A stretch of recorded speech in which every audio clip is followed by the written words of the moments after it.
সবাই কেমন আছো? আমি কিন্তু খুব ভালো আছি। এই যে এত কেক কাটাকাটি খাওয়া খাই দেখছো, এই কেক কাটার কিন্তু একটা বিশেষ কারণ আছে। এখন জুন মাস, আজকের দিনটা খুব কষ্টের। এত হাসছি ঠিকই, কিন্তু প্রত্যেকটা ফ্যামিলি মেম্বারের মনে কিন্তু প্রচণ্ড কষ্ট। এই যে ব্যাগ প্যাকিং, এটার রিজন হচ্ছে বাবাই চলে যাচ্ছে আজকে। ও রায়পুর যাচ্ছে, ও ট্রান্সফার হয়ে গেছে।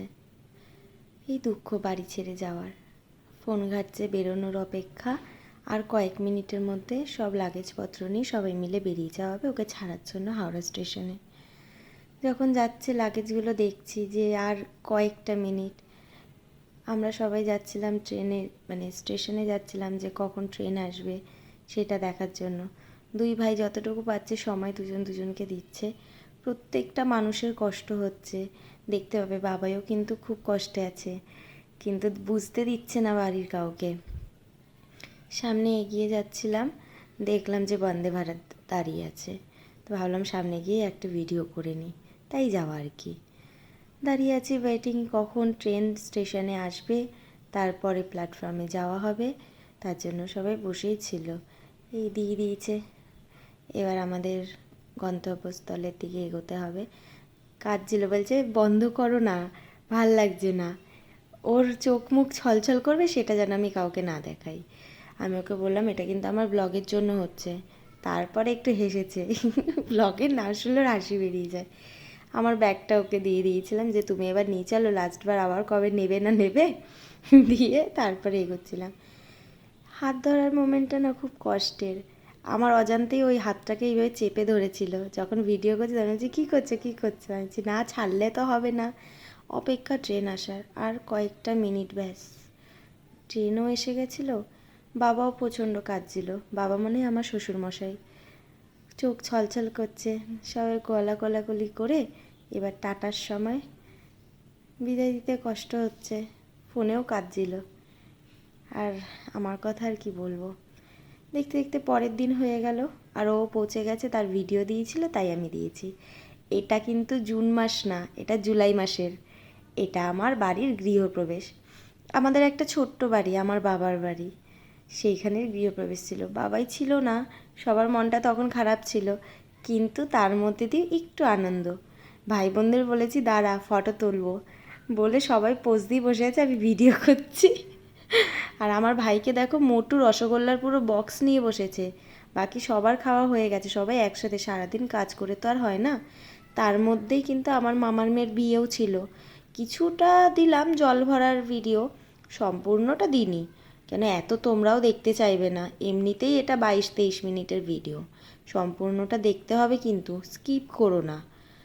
এই দেখো আমরা সবাই যাচ্ছি জল ভরতে, মামি সবাই ছিল ওখানে। তার মধ্যেই দেখো কি বৃষ্টি হচ্ছে, কেউ ছাতা আনেনি। আমরা বুঝতেই পারিনি বৃষ্টি হবে, আমরা বাড়ি থেকে বেরোনোর পর বৃষ্টি শুরু হয়েছে। খুব মজা করেছিলাম সেদিন আমরা। আমি কি পড়েছিলাম সেটা দেওয়া হয়নি, বেশি বড় ভিডিও করতে চাইছি না, তোমরা আবার দেখতে চাও না। তারপরে কিন্তু এলো 1 আগস্ট, আমার বার্থডে। আমি ভীষণ খুশি ছিলাম। আর সেই দিন আমি ছুটি নেব বলে আমার পার্লারের আমার দিদি, তারপরে বুবাইদা, পার্লারের সবাই মিলে সেই দিনই আমার বার্থডে সেলিব্রেট করেছে। দেখতে দেখতে দুর্গাপূজাও কেটে গেছিলো। তার কোনো ক্লিপ নেই, এবছর দুর্গাপুজোয় সেরম কোথাও ঘুরিনি। কালী পুজোরই একটা ভিডিও দিলাম, ভাই বোনেরা ঠাকুর দেখতে গিয়ে একটু মজা করছিলাম, সবাই একে অপরকে নিয়ে হাসাহাসি আড্ডা সেই সবেরই ফটো দিলাম। তার মধ্যে একটা ছোট্ট ডগি দেখেছি, তাকে আবার একটু আদরও করেছি। ও খুব ভালো, আমার মামাবাড়ির পাড়ার ডগি, ভীষণ ভালো। এবার ভাইফোঁটা, ভাইফোঁটার একটা ক্লিপের কিন্তু ভয়েস আমি এমনিই রাখছি। সব ভাই বোনেরা একসাথে হলে যা মজা। আমাদের ঘর বেড়ার হোক বা পাকা হোক বা ভাঙা হোক, তাতেও কিন্তু ভাইফোঁটায় কিছু আসে যায় না। জোরে বল। সকালে দিলাম ফোঁটা, জমি হলে পড়লো কাটা, কাটা যেন না নড়ে, আর ভাই যেন কোনো বিয়ে চক্কর মে চক্করে না পড়ে। আশীর্বাদ দিয়েছে, আশীর্বাদ দিচ্ছে। আমার দিদি এবছর অনেক বছর পর কাঁদেনি, কারণ আমার দিদি এত বছর কাঁদতো কোনো একটা ভাইকে মিস করতো বলে, তাই কাঁদতো। কিন্তু বিশ্বাস করো আস্তে আস্তে মানুষ তো সবাই সবাইকে ভুলে যায়, সেরকম আমার দিদিও ভুলে গেছে। আর আমরা পুরো ফ্যামিলি এটা নিয়ে খুব খুশি। তারপর সবাই হাসি ঠাট্টা করার পর এবার যাচ্ছিলাম আমাদের বারো মন্দিরের ফ্ল্যাটে। রাস্তায় গাড়ি চালাচ্ছিলাম।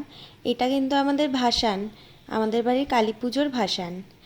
সবাই মিলে নাচানাচি, আর আশেপাশে গাড়ি গেলে যা সমস্যা হয়। গান টান দিলাম না, আবার কপিরাইট পড়ে যাবে, কোনো দরকার নেই।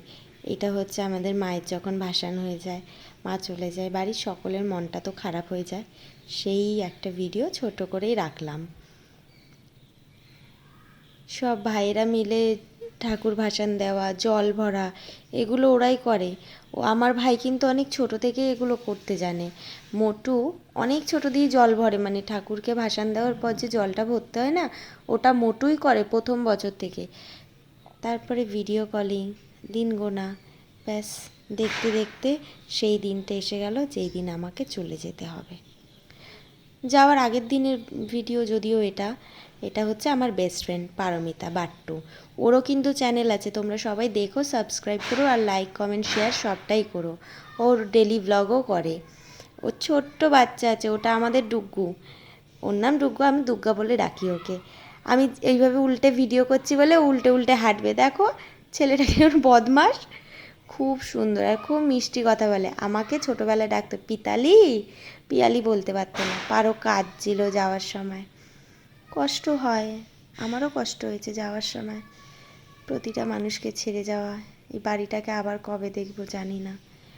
তো যাই হোক, লাগেজ রেডি, ফুল প্যাকিং, সবাই মিলে স্টেশনে যাচ্ছে। আমার দিদি না প্রচণ্ড কাজ ছিল, আমি যাওয়ার পরও প্রচুর একা হয়ে যাবে। এটা পুচাই, আমার ছোটো মামা ছোটো মেয়ে, ও আমাকে ছাড়তে গেছিলো। আমি যেখানেই যাই ও আমাকে ছাড়তে প্রত্যেকবার যায়। পুচাই গেছিলো, ওর বাবা মা আমাকে ছাড়তে আমার সাথে এসেছে। আমার দিদি কাজ ছিল আর বলছিল, বোন তুই যাস না প্লিজ, আমি আর তোর কোনো জিনিস নেব না, বোন তুই থাক না, আমি তোর কোনো জিনিস নষ্ট করব না, এ বোন তুই আমাকে ছেড়ে যাস না, আমি বড্ড একা হয়ে গেলাম। খুব কাজ ছিল। যাই হোক, এখানে বসে বসে ও কাজে তোমরা দেখলে ওর কান্নাকাটি। ট্রেন এসে দাঁড়িয়ে আছে, মা বাবাকে সিটে বসিয়ে রেখে এসেছিলাম, মা এসে সান্ত্বনা দিতে এসছে মা আমাদের। ও আমাকে খুব ভালোবাসে, আমরা 4.5 বছরের ছোটো বড়, কিন্তু কেউ দেখলে বলেই না। ও আমাকে ছেড়ে এক মুহূর্ত থাকে না, যখন বিয়ে হয়েছে তখন আমাকে নিয়ে গেছে। আমি জানি না আমার দিদা আমাকে ছেড়ে কেমন আছে, খুব কষ্টে আছে, 2 দিন খাইনি। আজ তোমাদের যখন আমি ভিডিওটা শেয়ার করছি, এখন ডে 3, আমি রায়পুরে রয়েছি। 2 দিন হয়ে গেছে, ও 2 দিনে কিচ্ছু খায়নি। অনেক কষ্টে দিব্যি দিয়ে খাওয়ানো করিয়েছি। আমি রায়পুরে পৌঁছেও গেছি, বাবাই এসেছিল নিতে। এই হচ্ছে রাস্তা, বাসে করে আবার অনেকটা যেতে হয়, অনেকটা ভেতরে ঢুকে গেছি অলরেডি ওদের প্ল্যান্টের ভেতরে। এইটা হচ্ছে এন্ট্রির গেট। জায়গাটা ভীষণ সুন্দর, তোমাদেরকে আমি দেখাবো, আমি ডেলি ব্লগ করব, তোমাদেরকে রোজ কিছু না কিছু দেখাবো। আর যদি পারি ঘুরে ঘুরে পুরোটাই দেখাবো, সব জায়গায় আবার ক্যামেরা অ্যালাউ নেই, তাই সবটা হয়তো দেখাতে পারবো না, কিছু কিছু দেখাবো। আর আমরা যেখানটায় আছি ওর কোয়ার্টারটা খুব ভালো, ভীষণ সুন্দর, সবাই চুপচাপ থাকে, কোনো ঝামেলা নেই। মানে যে একা থাকতে ভালোবাসে সে খুব ভালো থাকবে। বাবা অনেকক্ষণ নিয়েছে, তো আমি বললাম বাবু তুমি আমাকে একটু ভিডিও করে দাও, হয়ে গেছে, ওটাই বলছিলাম। তারপরে বাবা বললো দে আমায় দে, তুই পারছিস না, অনেক ভারী তো। এই পৌঁছে গেছি, এই হচ্ছে আমাদের কোয়ার্টারের সিঁড়ি। আজকে সিঁড়ি অবধি থাক, পরে ঘর দেখাবো। Thank you for watching my video, love you guys.